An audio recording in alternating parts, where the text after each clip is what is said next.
Cleopatra. The name conjures up images of beauty, power, and tragedy. Her story, a whirlwind of political intrigue, passionate love affairs, and military defeats, has captivated historians and storytellers for centuries. Born into the Ptolemaic dynasty, rulers of Egypt for almost 300 years, Cleopatra was destined for greatness. But her journey to become the last pharaoh of ancient Egypt was fraught with challenges, betrayals, and ultimately a tragic end. This is the story of Cleopatra, a woman who dared to challenge the might of Rome, a queen who ruled with intelligence and charisma, and a legend whose allure continues to fascinate us today. Prepare to be transported to ancient Alexandria, a city of dazzling wealth and cultural vibrancy where Cleopatra's story unfolded.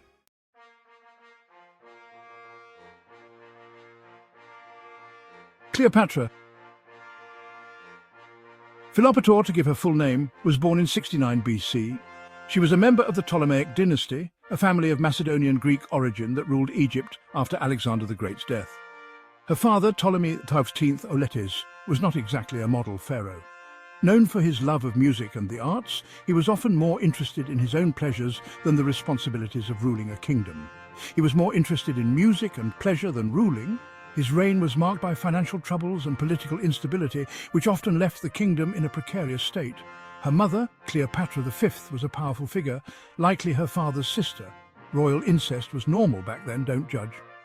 Cleopatra V's influence was significant, and she played a crucial role in the royal court. Cleopatra grew up in the luxurious palace in Alexandria, a bustling cosmopolitan city and centre of learning.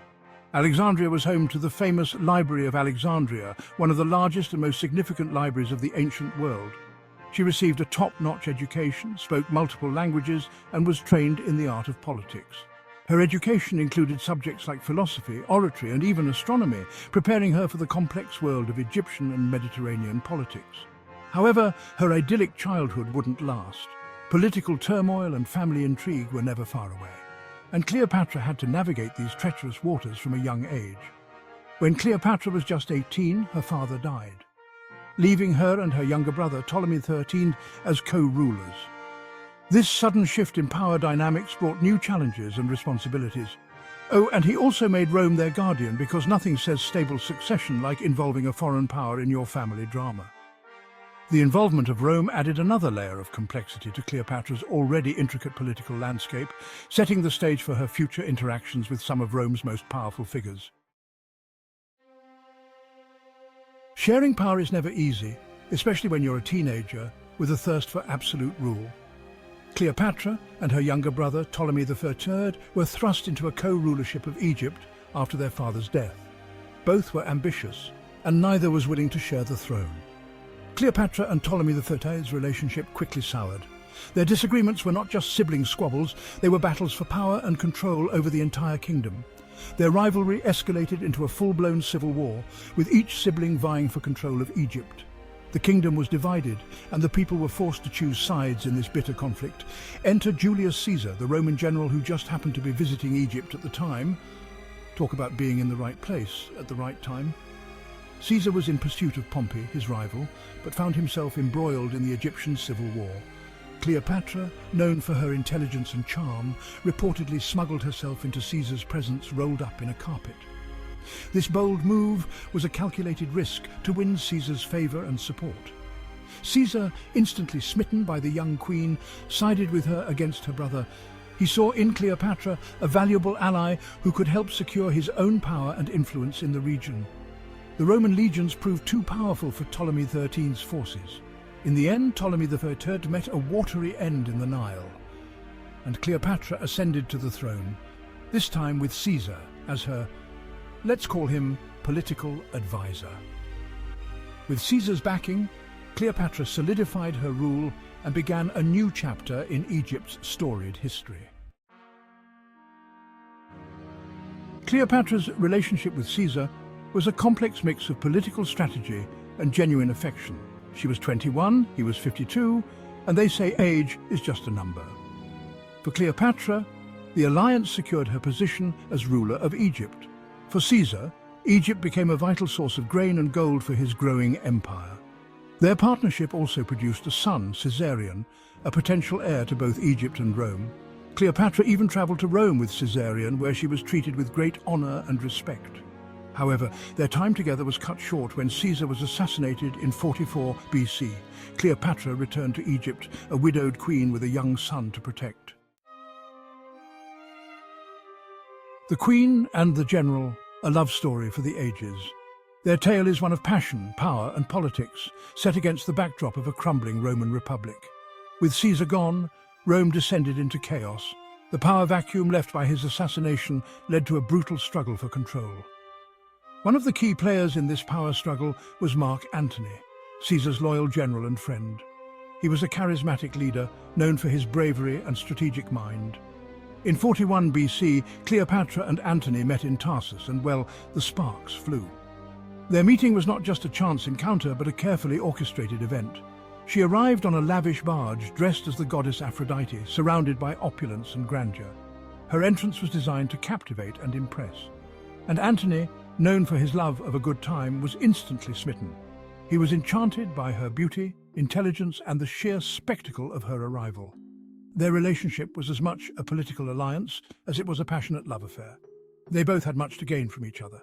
Cleopatra needed Antony's military might to secure her kingdom and expand its borders. She was a shrewd ruler, always thinking ahead. Antony needed Egypt's wealth and resources to fund his campaigns. The riches of Egypt were crucial for his ambitions in Rome. Together, they formed a formidable power couple, ruling over a vast territory stretching from the Mediterranean Sea to the Persian Gulf. Their union was a blend of love, strategy, and ambition, making them one of history's most legendary pairs. But their happiness was not meant to last. Back in Rome, another contender for power emerged, Octavian, Caesar's adopted son and heir. The relationship between Antony and Octavian, initially cordial, quickly deteriorated into open hostility. Octavian used Antony's relationship with Cleopatra and their 3 children as propaganda against him, portraying Antony as a besotted fool under the spell of a foreign seductress. The conflict culminated in the Battle of Actium in 31 BC. The naval battle, fought off the coast of Greece, proved to be a disaster for Antony and Cleopatra. Outmaneuvered and outnumbered, their fleet was destroyed, and they were forced to flee back to Egypt. Antony and Cleopatra's defeat at Actium sealed their fate. Octavian's forces pursued them to Egypt, and Alexandria, once the jewel of the Mediterranean, fell under siege. Realizing that all was lost, Antony, in a fit of despair, took his own life. Cleopatra, unwilling to become a trophy in Octavian's triumph, chose a different path. Legend has it that she allowed herself to be bitten by an asp, a venomous snake, a death she believed befitting a queen. The truth, like much about Cleopatra's life, remains shrouded in mystery. What is certain is that with her death, at the age of 39, Egypt fell under Roman rule, bringing an end to the Ptolemaic dynasty and marking the beginning of a new era. Cleopatra's death was not the end of her story. It was the beginning of her legend. Octavian, later known as Emperor Augustus, had hoped to parade her as a captive in his triumph in Rome. Instead, he had to settle with a golden statue of her in the procession.